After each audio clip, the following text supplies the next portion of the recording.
Good Time is one of my favorite films of all time, depicting the relationship between two brothers, Connie and Nick, as we explore each aspect of them as people. Nick has a mental disability that Connie finds very hard to accept. For example, in the first scene of the movie, we are shown Nick speaking to a psychiatrist about an event that took place prior. We can clearly see that Nick's disability is very serious as he tries to explain his thoughts the best he can, but he is obviously reluctant as well. As Nick starts to open up more and more, we get the rug pulled out from under us as his brother Connie enters the room. Connie, played by Robert Pattinson, is clearly disgusted by the environment around him, and he tells Nick that they are leaving. The camera becomes very shaky and anxiety-inducing as Connie rushes to get his brother away from any actual treatment for his condition. He tells Nick to rip up the paper that was given to him by the psychiatrist, and they leave. On the way out, we see another disabled man standing in the hallway with his mouth open. Connie whispers to Nick, "Is that what you think you are?" He then gives Nick a hug and tells him that they only have each other and that Connie is Nick's best friend, and that Connie is the only one that loves Nick. After this, we get our title card. Connie as a character is just absolutely fascinating to me. Growing up in the streets of the Bronx, Connie and Nick have had to survive pretty much their entire lives, with Nick being led around by Connie because that's all he has ever known. The brothers plan to rob a bank in order to get enough cash to leave their environment and live quietly on their own in Virginia. That's at least the lie that Connie tells himself. The robbery actually goes smoothly for the most part, and that is until they're inside of a taxi and a paint bomb goes off that was placed inside the money bag by the bank teller. As the two try to clean themselves up inside of a Domino's, Nick is eventually caught by police after slamming through a glass door, but Connie gets away. From here, we begin our odyssey as Connie tries to get enough cash to bail his brother out of jail. But this movie just has so much more to offer than that. We really get a deep dive into who Connie is as a person through his actions. Connie is a product of his environment through and through, a master manipulator using everyone around him to get what he wants with complete disregard for how it affects the lives of others. In Connie's mind, these actions are necessary because he believes that his brother needs him, when in reality, Connie has done nothing helpful for the only person that he genuinely loves. A little side note here, I'm pretty sick right now, so if I sound like the Crypt Keeper, that's why. Anyway, this is shown to us through how Connie maneuvers his way through the streets using everyone for all they're worth to get to his ultimate goal, freeing his brother. The Safdie brothers, if that's how you pronounce it, did an incredible job writing Connie, and they also wrote Uncut Gems, which I'm guessing most people who are here knows what that movie is. Connie is obviously a massive piece of shit, yet we as the audience still feel for him. He is a very crafty guy, coming up with lies to get him out of his current situation, but those lies ultimately get him nowhere.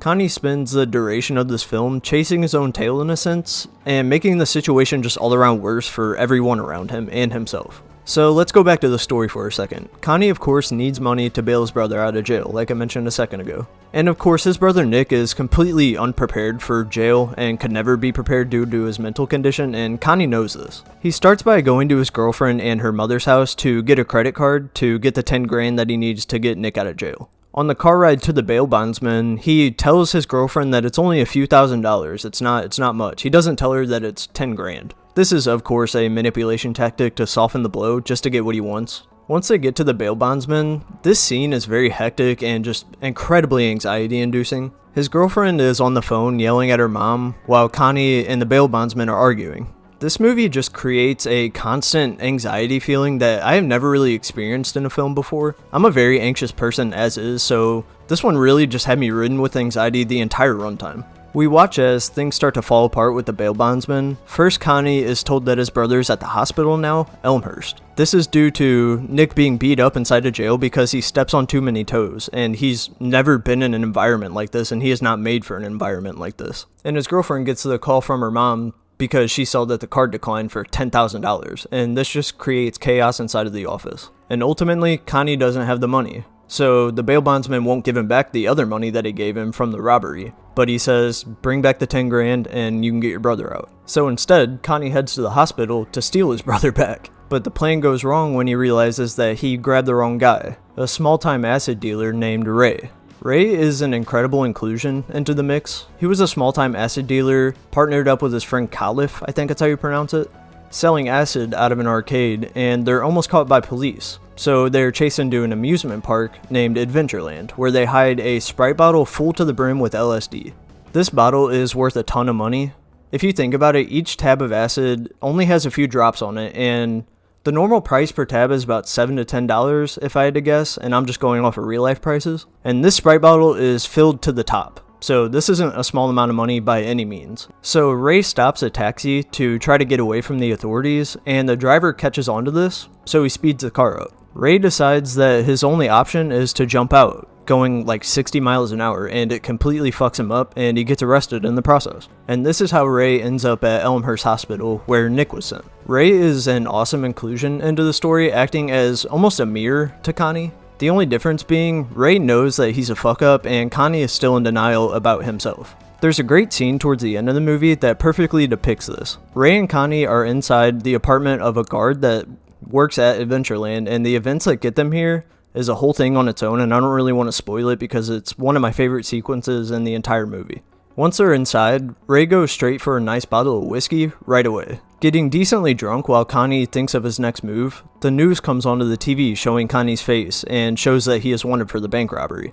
Ray asks Connie how much time does he think he's looking at, and he doesn't get an answer. Instead, Connie goes on this tirade about how Ray is a complete fuck up, leeching off of mommy, off the government in jail, not realizing that he is literally talking about himself. Connie leeches off of everyone. His girlfriend, her mom, literally anyone that can get him closer to what he wants, he will leech off of them.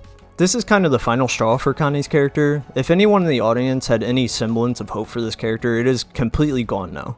Connie can't admit that he is running from himself just as much as he is running from the law, having this constant need to feel superior to those around him. His cunning and craftiness only shows that Connie will do whatever he can to manipulate anyone to get to his ultimate goal. Not only that, he blames everyone for the things that go wrong whenever he's the one that created the situation that he's in. He has no one to blame but himself, and he can't accept that. He can't accept that he isn't the best guardian for his disabled brother. Connie is a man that cannot confront his own flaws, and this is evident throughout the entire film. So I didn't want to go through every aspect of this film for a reason, and that's because I want you to watch it for yourself. I just wanted to glaze it a bit and express how much it means to me.